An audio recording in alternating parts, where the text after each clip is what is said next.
क्या बेंगलुरु में दिखा एलियन? क्या एलियंस ने भारत के साथ संपर्क करने की कोशिश की? क्या कहना है इसरो का? ये चौंका देने वाली हैरत अंगेज घटना आपको पहली बार एक्सक्लूसिवली बताएगा क्यूरियस पंथी। बजाओ अपने ज्ञान की घंटी। दोस्तों, सोमवार सुबह को हुई एक ऐसी घटना जिसने बेंगलुरु के लोगों का दिमाग हिला के रख दिया। एक अजीब सा वी शेप का लाइट दिखा गया आसमान में। लोगों ने बताया कि ये एक कोन के आकार में था। बात आग की तरह फैली और जल्द ही बेंगलुरु के निवासियों ने इस विचित्र दृष्टि के फोटो सोशल मीडिया पे डालना शुरू कर दिया। दोस्तों, कुछ लोगों ने इस प्रकाश की लकीर को एक प्राकृतिक घटना माना, जबकि अधिकतर लोगों ने यह माना था कि यह अजीब और गरीब दृश्य एक यूएफओ का है जो हाल ही में यूनाइटेड स्टेट्स और यूरोप में भी देखा गया था। एक युवा ने सोशल मीडिया पे लिखा, आज सुबह का आसमां, प्रकृति एक कैनवस है और भगवान एक आर्टिस्ट। किसी और ने लिखा, आसमान में कुछ अलग दिखा, क्या दृश्य है। तो किसी और ने लिखा, एलियंस बेंगलुरु में एफडीआई कराने आए हैं। जैसे ही ये बात आग की तरह फैली, साइंटिस्ट ने जल्द ही किया इसका स्पष्टीकरण। उन्होंने बताया कि ये प्रतिभास का राज है polar satellite launch vehicle PSLV C-52, जिसे भारत के अंतरिक्ष अनुसंधान संगठन इसरो के द्वारा ऑर्बिट में स्थापित किया गया था आंध्र प्रदेश के श्रीहरिकोटा से। रॉकेट 3 सैटेलाइट्स को लेके जा रहा था। लोगों ने जो प्रकाश देखा वो PSLV के लॉन्च का था। आमतौर पर लोगों को रॉकेट देखने का मौका नहीं मिलता क्योंकि वो दिन के समय लॉन्च होते हैं, इसीलिए ये दृश्य आम नहीं। लेकिन जब लॉन्च अंधेरे घंटों में होता है और आसमान अच्छी स्थिति में होती है तो कभी कभी इसे देखा जा सकता है। आप लोगों को क्या लगता है दोस्तों, क्या वो सच में एक यूएफओ था या रॉकेट लॉन्च?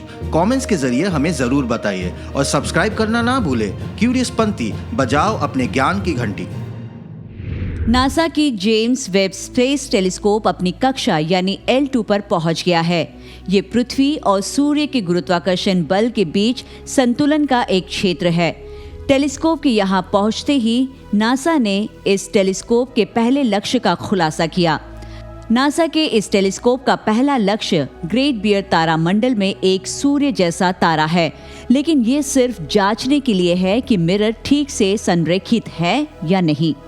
24 जनवरी को अपनी अंतिम कक्षा में पहुंचने के बावजूद $10 बिलियन के इस टेलीस्कोप को अपना काम शुरू करने में महीनों का वक्त लगने वाला है, क्योंकि सुनिश्चित तरीके से मुख्य मिरर के 18 षटकोणों को एक रूप में काम करने के लिए इसे पहले ठंडा होना होगा और कई हफ्तों के मापांकन काम से गुजरना होगा। वेब द्वारा देखा जाने वाला पहला तारा HD 84406 होगा, जो लगभग 260 प्रकाश वर्ष दूर एक सूर्य जैसा तारा है। नासा के ट्विटर अकाउंट में एजेंसी ने ये जानकारी दी है कि टेलीस्कोप के फोकस में आने के बाद वेब के लिए अध्ययन करना बेहतर होगा। ये वेब के लिए इंजीनियरिंग डेटा इकट्ठा करने और मिरर संरेखण शुरू करने के लिए एक आदर्श लक्ष्य है। ये पूछे जाने पर कि क्या ये संरेखण प्रक्रिया की तस्वीरों को सार्वजनिक तौर पर जारी किया जाएगा, इसके जवाब में यूरोपीय अंतरिक्ष एजेंसी के एक अधिकारी ने बताया कि सभी मापांकन डेटा इस्तेमाल में लाने के बाद सार्वजनिक किए जाएंगे। वेब के मिरर को संरेखित करने के लिए नासा दूरबीन को HD 84406 पर केंद्रित करेगा, जो एक सूर्य जैसा है।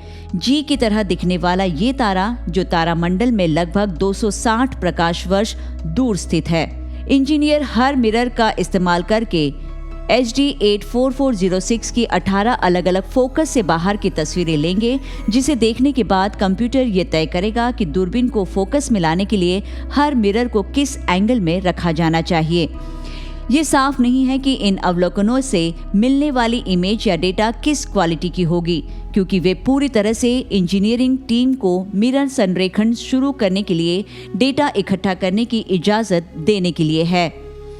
नासा के प्रवक्ता ने विस्तार से बताते हुए कहा कि टीम ने लगभग 260 प्रकाश वर्ष की दूरी पर एक चमकीले तारे परिमाण 6.7 को चुना, जैसा कि गया द्वारा मापा गया था।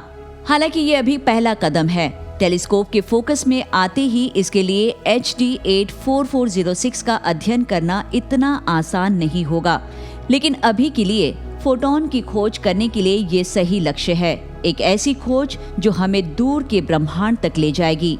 कुछ विशेषज्ञों का मानना है कि मापांकन तस्वीरों को जारी करने में अगर देरी होती है तो वो कच्चे डेटा की गलत व्याख्या के जोखिम के कारण ही हो सकती है।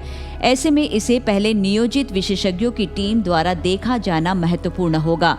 एक बार जब ये टेलीस्कोप अपने पहले दौर को पूरा कर लेता है तो इसके बाद बाकी चमकीले तारे का प्रयोग करते हुए नासा दूरबीन के विभिन्न पहलुओं की टेस्टिंग के अपने काम को आगे बढ़ाएगा। हबल की तुलना में ये वेब 9 गुना ज्यादा धुंधली तस्वीरों को देखने की क्षमता रखता है। ये इसे समय से और पीछे देखने की अनुमति देता है।